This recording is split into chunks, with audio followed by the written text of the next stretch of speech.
If you're going somewhere kind of weird, I remember when I went to Russia back in 2019. I told everybody where I was going to be and gave them a copy of my passport, my visa.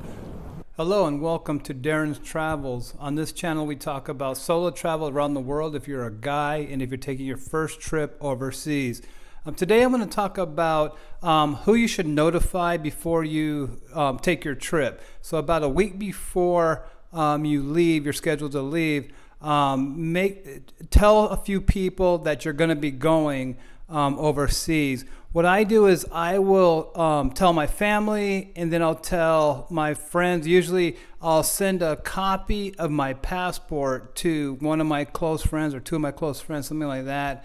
And then I'll give people just a brief itinerary of kind of where I'll be in the world, just vaguely. I don't tell them exactly where. I don't tell them where I'm staying for the most part. But you just want to let people know that you're going to be, gone or whatever. If you're going somewhere kind of weird, I remember when I went to Russia back in 2019. I told everybody where I was going to be and gave them a copy of my passport, my visa, and I said, exactly what hotels I'd be at also. But again, unless you're not going anywhere like that, you really don't have to worry about it. But like I said, let a few people know that you're about to go overseas. Also, call your bank and let them know that you're going to be going overseas. I know that when the chip started in your credit cards years ago, you wouldn't have to notify the bank because it was secure, but I found that it's better to also call them, even if you do have a chip in your credit card now. Definitely just call the bank and tell them you're going to be gone. They might ask you what dates you're going to be gone. Just tell them. They'll ask you where you're going to go and tell them that. And then they'll just release the card. So then when you're overseas and you try to use the card, it's not blocked for security reasons. Kind of funny story is when I tried to get my card unblocked for going to Russia in 2019, they wouldn't unblock it. I told them I was going there, and they went. And I remember they went and it had some manager come in, and they wouldn't. And I think it was Chase Bank or whatever, and they basically said that they wouldn't unblock my credit card, even though I was on the phone with them, telling them exactly where I was going to be and all that. But that was kind of funny. And then I think they gave me some problems when I was going to Azerbaijan too, back a couple of years ago. They also wouldn't. One of my cards they wouldn't. Release, so I couldn't use it. But most of the places you go in the world, your bank's going to say, okay, thanks for letting us know, and your card will be fine when you're overseas. So do that. The second thing, also get a phone plan. Also, I have Verizon phone plan, so I have this thing called the Travel Pass. I think it's an old thing where I think it costs me like $12 a day when I'm overseas, and it gives me, I forgot how many free minutes and what the rates are when I'm overseas. So every day it kind of resets on that for that Verizon plan. So there's a bunch of international travel plans on Verizon, and I assume on any other phone carrier.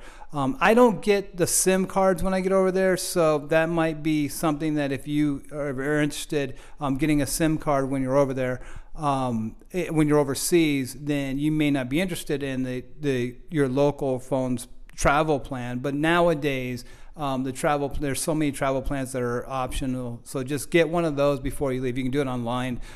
Get one of those so that when you're overseas, you're not paying those crazy rates to call back home or get text messages from back home. So do that. Also, you don't need to get money you don't need to get the foreign money when you're in the U.S. to take with you. I've said on a video before, and it might have been, when you're at the airport, and I'll put it in the card, you can get money you get the local money out of the ATM when you're overseas.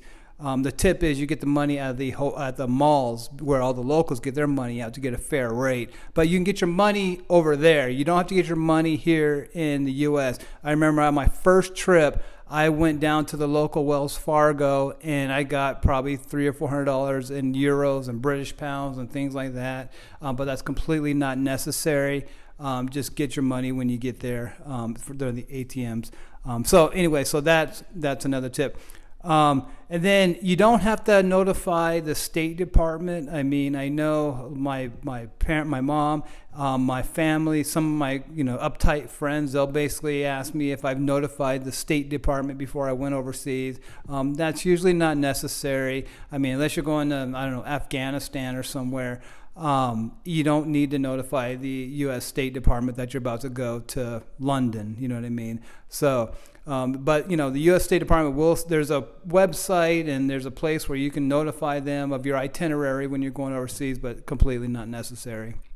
The last thing I'll talk about is travel insurance. I don't have travel insurance, but I know a lot of people do. A lot of travelers have travel insurance, and it will take care of, I guess, big medical issues when you're overseas. And so, again, I don't have an opinion on whether or not you should get it or not. I mean, I assume you should get it. But I know that a lot of travelers use something called One World. I think it's One World Travel Insurance or One World Alliance, something like that. Just Google travel insurance. If you see One World Travel Insurance, you can take a look at what they offer. But anyway, so that's that. So again, you do all that stuff about a week before, make all those kind of notifications, let people know you're leaving, and then you'll have a easy, stress-free trip overseas. So with that said, I have another video on here about your passport. Obviously, you want to make sure you have your passport. You want to make sure you have all the required visas if you need one.